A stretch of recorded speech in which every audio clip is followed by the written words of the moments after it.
Hi, everybody. My name's Sandy Beach, and I'm an alcoholic. How you all doing? This has been a wonderful week. It's really a great life, and I'm most grateful for it. What happens to us to make it so great? Now, let's not mince any words. The only thing that makes it great is God. There's no non-God way of doing this thing. I mean, there just isn't. And of course, when we're new, we just don't like to hear that. So I'll try to share with you how my sponsor led this former Catholic, if not an atheist, certainly an agnostic. I did not want to hear any of this stuff. You know what I mean? I'll go to the meetings, I'll make the coffee, but don't start talking all that other stuff.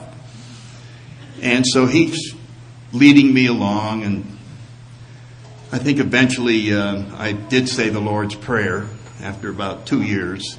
All right, I'll say it, just to make everybody else feel comfortable. But I was having a very hard time understanding the AA God and what it was all about, because nobody seemed to know. You know what I mean? There wasn't anybody explaining it. It seemed like you might have one, and somebody over there had a different one, and this guy had one, and it was very confusing about how you got spiritual in Alcoholics Anonymous. And so he had two things that he did to me. So if you're new, I'll just do these and see if they help you tonight. I think I had about 2.5 years, and he said, this is what I want to do. I want to sit down. It's only going to take about 10 minutes. And would you be willing to be brutally honest with me? And I said, sure, Bill. He said, I just want to take a spiritual inventory of you and what's going on inside of you. I said, okay, fine. Okay, how often do you pray? I said, Bill, praying is stupid. I think it's the most ludicrous thing in the world. I don't pray. I don't pray at all. I have no intention of praying. Put me down for a 0 praying. He said, okay, 0 praying.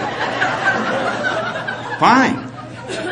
We're not going to criticize you. That's it. Just 0. That's it. Okay. How about spiritual readings? They have these various books that help people understand spirituality. They have New Age books. They have all kinds of wonderful authors who have thought about that. How about that? Bill, I don't even go near that section in the bookstore. I don't want anything to do with that. I like murders, mysteries, sports, history. Spiritual reading, out. Okay, we'll put down 0. How about meditation? Do you ever sit back and just contemplate the universe and all of that? And I said, no, Bill, I don't do that. That's just like a Ouija board. I mean, this is ridiculous. No, I don't do that. Or, well, how often do you go to church?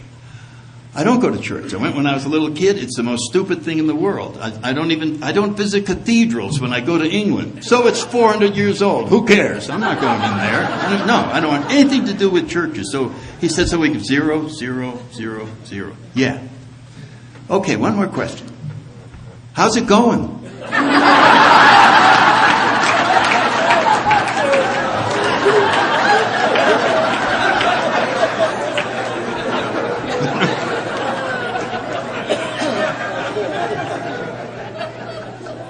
What does it feel like to be inside of you? I said, it's awful in here. It's awful in here.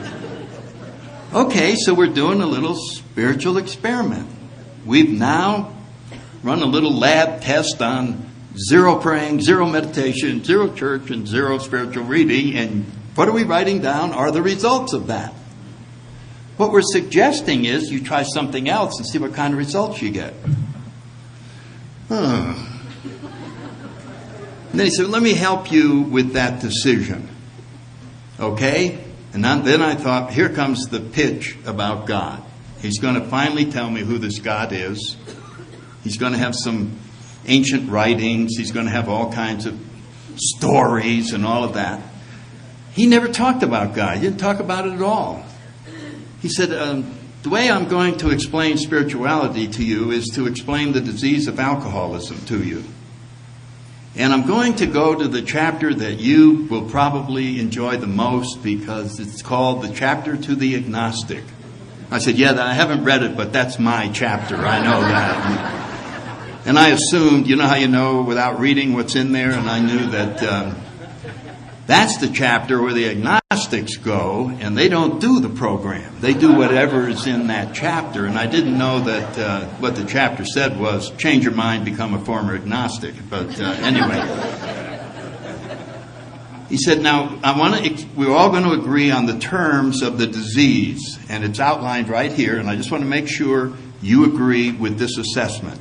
And this is right out of the first paragraph, and if when you drink, you have little control over the amount you drink, that's you. Yep, okay, yeah, that's me. And if when you stop, you can't stay stopped, yeah, that's me, then you're an alcoholic. Oh, okay. And then he reads the next sentence. If that be the case, you're suffering from an illness that only a spiritual experience can conquer. Would you like me to repeat that? You have an illness that only a spiritual experience can conquer. And I went, Bill, I don't believe in spiritual experiences. He said, well, you're screwed.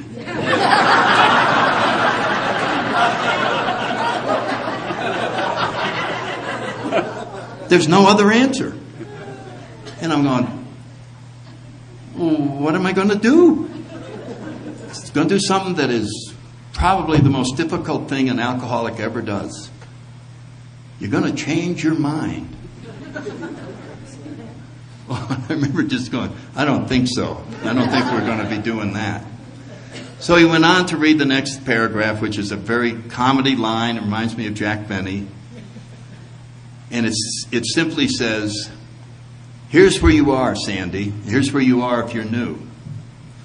To be doomed an alcoholic death or to live on a spiritual basis are not easy alternatives to face.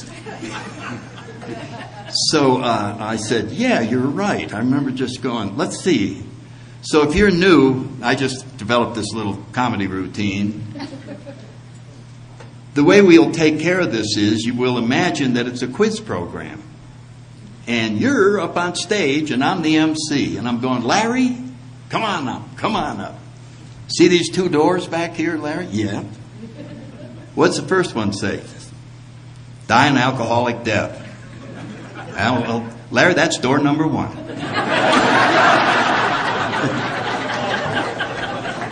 Then what's this other one say? Live on a spiritual basis. Okay, Larry, that's door number 2.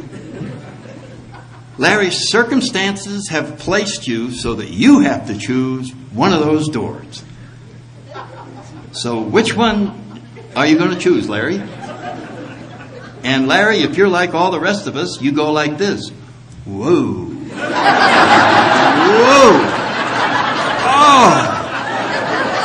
Oh. 2 crappy choices. Oh.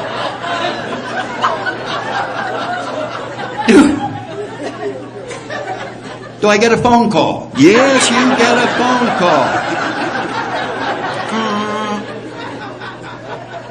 Hello, Dr. Seymour. Yeah, it's Larry. Yeah, hi, how you doing? Listen, I got a hypothetical question.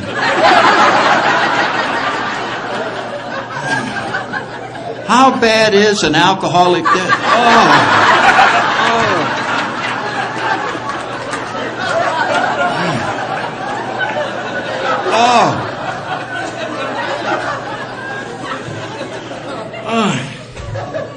Okay. Door number 2. And then we say, congratulations, Larry, you just became spiritual. And you did.